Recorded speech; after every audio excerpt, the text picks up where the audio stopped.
Hii itakuvuruga ubongo kidogo. Kwa nini sijachagua kufanya kazi ya kawaida kama vijana wengine na kuamua kuwa mjasiriamali? Iko hivi, kila kitu tulichowahi kuambiwa sisi kama younger generation na hawa watu ambao ni elites ama watu ambao walisha kuwepo tayari kwenye hii dunia huko mwanzo wakatengeneza mifumo ya kila kitu, walitudanganya. Kila kitu ni kwamba sisi tumezaliwa tukakutana kuna mfumo tayari upo. Mfumo hatujui umetoka wapi, hatujui ni kwa nini umefanyika, ulikuwa na malengo yapi. Sisi tumekuja tu kama generation ambayo imekuja baadaye, baada ya hawa watangulizi wetu waliokuwepo huko duniani kutengeneza mifumo. Hii mifumo ni uongo, tumedanganya. Kwa mfano, kama sisi tunatakiwa kwenda shule, alafu tukitoka shule tuje tutafute ajira huko mtaani, tukipata ajira ndio tutaweza kupata maisha. Hizo ajira ni nani ambaye anazitengeneza? Na watu ambao wenyewe wapo kwenye tabaka la kumiliki hizo ajira za watu wengine, nani aliwaambia wao ndio tabaka lao ndio hilo? Kwa hivyo kabla ya kutokea hii system ya kwenda shule, hawa watu waliokuwepo duniani walikuwa hawawezi kutengeneza maisha kwa sababu kulikuwa hakuna shule. Kwa hiyo mimi kupata C darasani ndio inadetermine mimi ni mtu wa klasi ya binadamu mwenye C.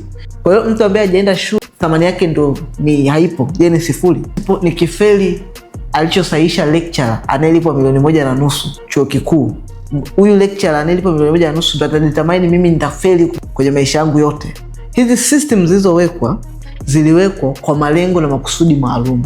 Sio kwamba ukitoka nje ya hii system wewe unafeli maisha kwa sababu ndo only system. Hapana.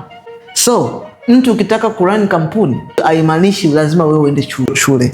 Watu wanaolipwa mshahara wa $800,000, $600,000 mpaka maisha yao yanapoishia mwisho, unafikiri anaweza kaishi maisha ambayo anaweza kuishi huyu mjasiriamali ambaye anaweza kuingiza $10,000, $5,000, $2,000, $1,000, $500,000, $200,000? Huyu ambaye anaingiza kila siku kwa mwezi hizi namba ambazo nimezitaja hapa, unafikiri ni sawa na mtu ambaye anaingiza $300,000 kila mwezi au $400,000 kila mwezi au $600,000 au $800,000?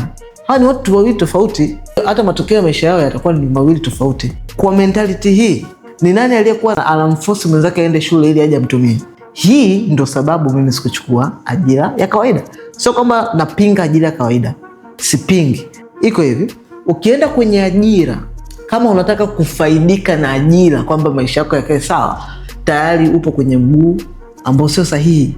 Ajira unaenda kwa ajili ya kupata mentorship, kujifunza game inaendaje, au ufanyaji kazi wa biashara, namna gani ya cooperate, namna gani ya kudeal na wateja. Hiyo ndio uzuri wa ajira.